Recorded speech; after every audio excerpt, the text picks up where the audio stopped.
시청자 여러분 안녕하십니까? 송성호TV의 송성호입니다. 지금 정치권은 온통 모든 관심이 총선에 와 있습니다. 총선이 2달 앞으로 다가왔습니다. 정치, 각 정당의 목적은 뭘까요? 정당의 존립 목적은 정권 창출입니다. 정권을 창출하지 못하는 정당은 존립할 수 없습니다. 이번 총선 역시 차기 정권을 앞두고 전초전이라고 할 수 있는 것이죠. 총선 전국이 다가오면서 권력 그리고 권력의 핵심자들, 특히 권력의 2인자, 권력의 2인자들은 어떤 삶을 살아왔나 새삼 한번 되돌아보게 됩니다. 그래서 이번 시간에는 역대 권력의 2인자들의 말로는 어떠했는지 그 부분에 대해서 시청자 여러분들과 의견을 나눠보고자 합니다.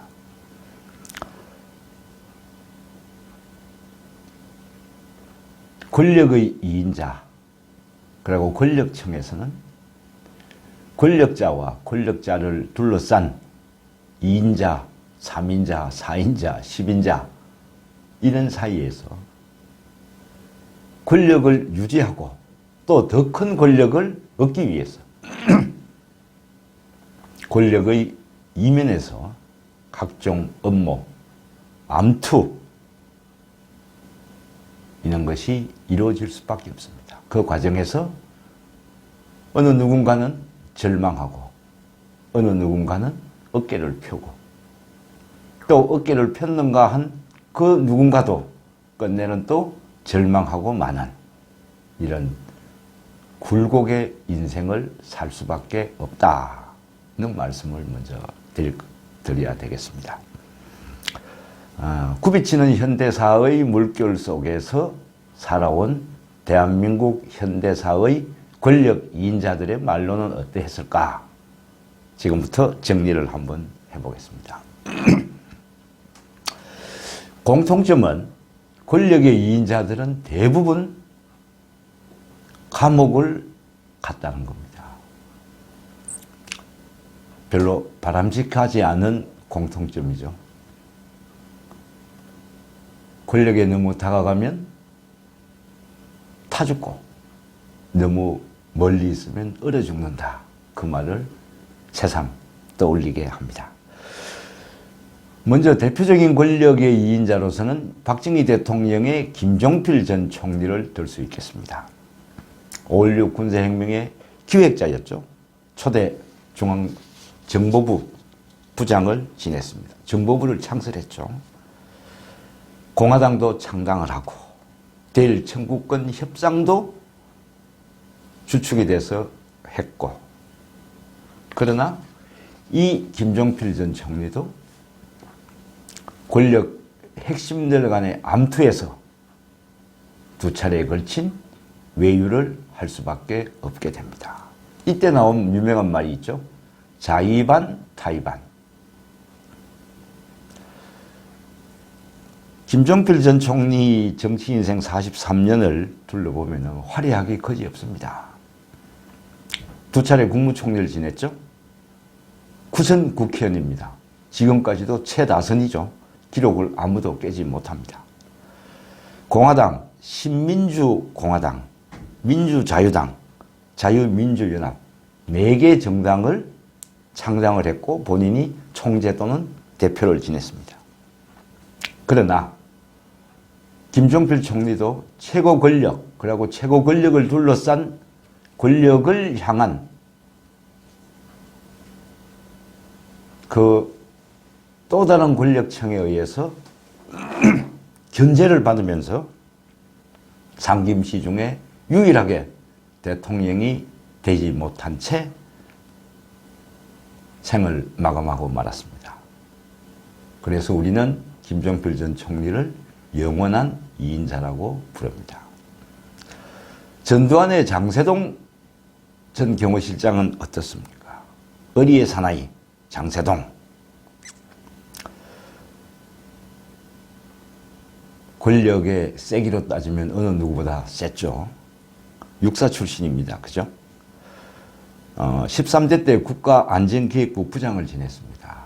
이때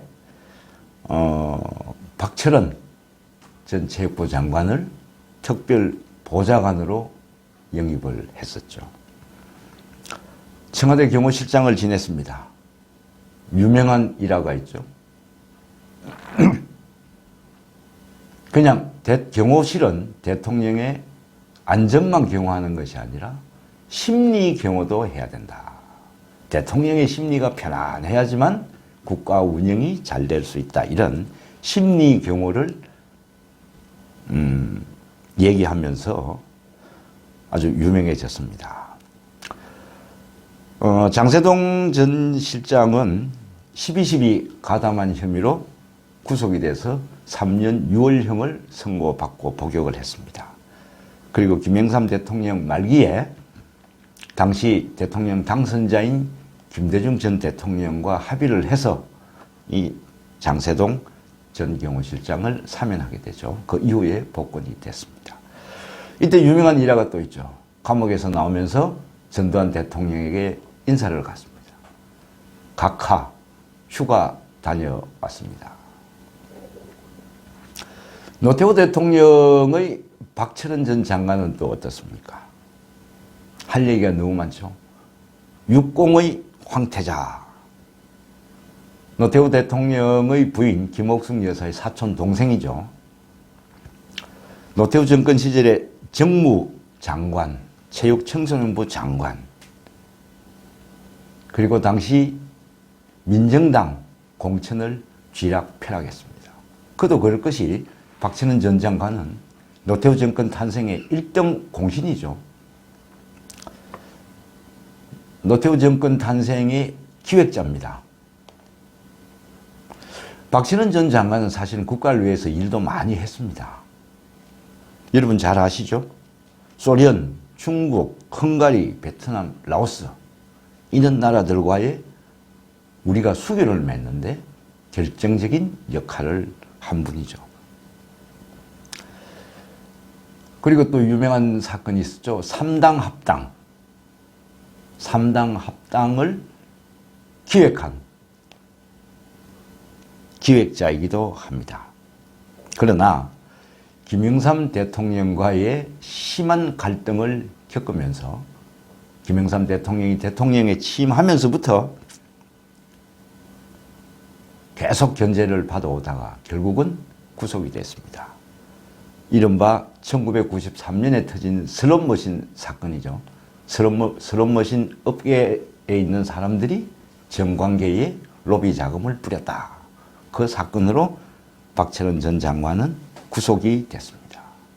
이때 박철원 전 장관을 구속시킨 사람이 검사가 홍준표 전 한국당 대표였습니다. 박철원 전 장관은 구속이 되고 이 사건으로 인해 홍준표 검사는 모래시계 검사라는 스타의 반열에 올랐고 김영삼 대통령에 의해서 픽업이 돼서 영입이 돼서 국회에 진출하게 되는 계기가 된 것이죠. 김영삼 대통령의 2인자는 누구일까요? 김현철 씨죠. 아들 김현철 씨. 소통령으로 불리면서 각종 인사에 개입을 했습니다. 김영삼 대통령 대선 당시에는 별도 조직을 만들어서 사실상 선거를 기획했고 그 별도 조직 팀들이 김영삼 정권 출범하면서 정부의 요직을 독차지하는 그런 상황도 있었죠. 그러나 역시 소통령 김현철 씨도 정권 말기인 97년도 한보 비리 사건이 터지면서 구속이 됐습니다.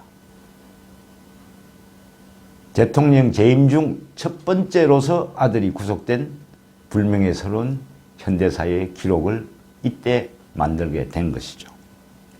김영삼 대통령은 대국민 사과를 했습니다. 그러나 그 이후 이 사건에 의해서 김영삼 정권은 식물 정권이 되고 말았습니다. 김영삼 대통령의 측근 중에 또 두 분이 더 있죠. 최형우, 김동영 전 의원들이죠. 그러나 이분들은 민주화 투쟁을 하면서 체류탄 가스를 마셔가면서 김영삼 대통령과 정권 창출을 위해서 평생을 노력하다가 최영우 장관은 김영삼 정권 출범 초기에 지병으로 쓰러졌습니다. 김동영 전 장관은 사망했습니다. 그래서 좌동령, 우영우 두 분 다 불운을 맞게 된 것이죠. 김대중 정권은 어떻습니까? 홍삼 트리오와 건노갑 고문. 홍삼 트리오는 누구를 얘기합니까? 김홍일, 김홍걸, 김홍업. 순서가 바뀌었죠. 김홍일, 김홍업, 김홍걸.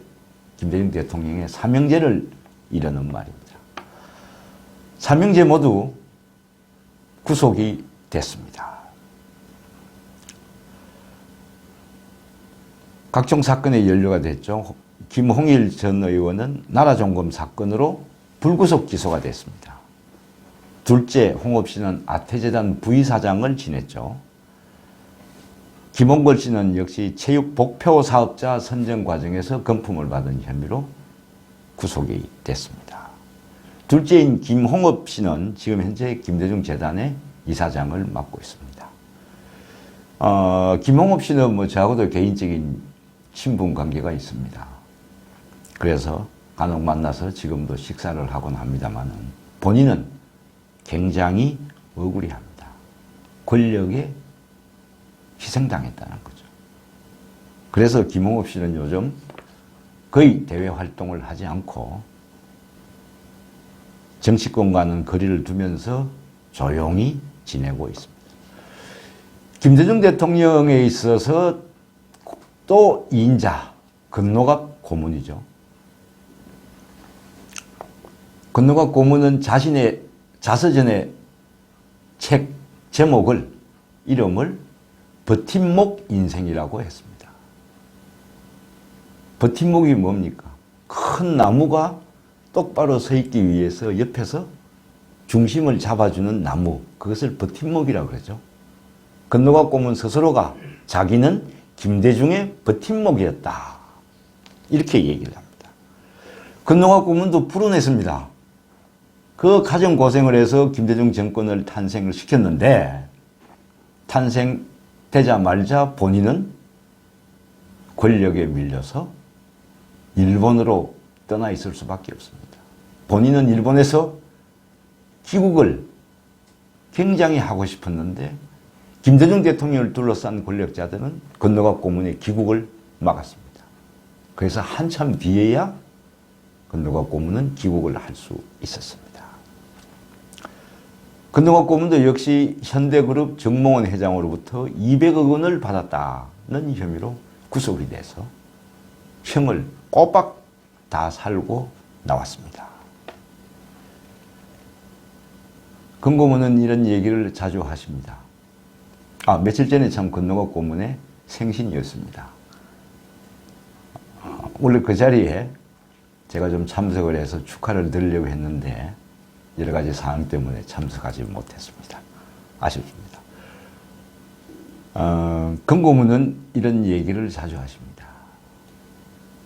나는 김대중의 버팀목 인생으로 남의 명찰을 달고 평생을 살았지만 그래도 나는 행복했다. 지금도 그런 얘기를 자주 하십니다. 그런데 과연 지금도 행복하실까요? 어쨌든 건 고문은 굉장히 건강하십니다. 지금도. 운동도 자주 하시고. 자, 노무현 대통령의 2인자는 누구일까요? 민정수석과 비서실장을 지냈던 현 문재인 대통령이었을까요? 글쎄요. 그 부분은 아직까지 파악하기 좀, 우리가 단적으로 얘기하기는 이런 것 같습니다. 어쨌든 노무현 대통령의 이인자 중에 한 분은 봉화대군 노건평씨 노무현 대통령의 친형이죠. 노건평씨는 각종 이권에 개입을 한 혐의가 드러났습니다. 2004년도에는 당시 대우그룹 남상국 사장의 연임 대가로 3천만 원을 받은 혐의로 불구속 기소가 됐고 2008년도에는 또 세종캐피탈로부터 30억 원의 금품을 수수해서 구속이 돼서 2년 6개월형을 선고받았습니다.